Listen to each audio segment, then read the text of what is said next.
एक महत्त्वाची बातमी। पेट्रोलमध्ये पाणी आढळल्यानंतर पेट्रोल पंपावर एकच गोंधळ झाला।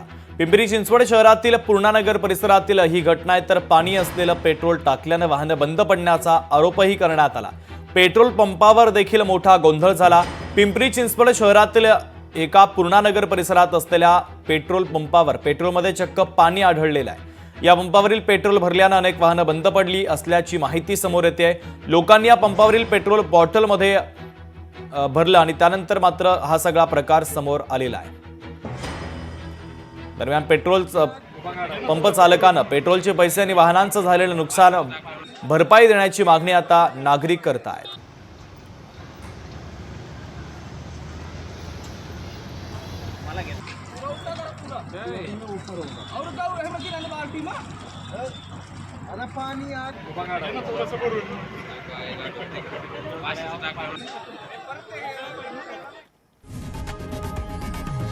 लोकशाही मराठी ऐका, पहा, जागरूक रहा।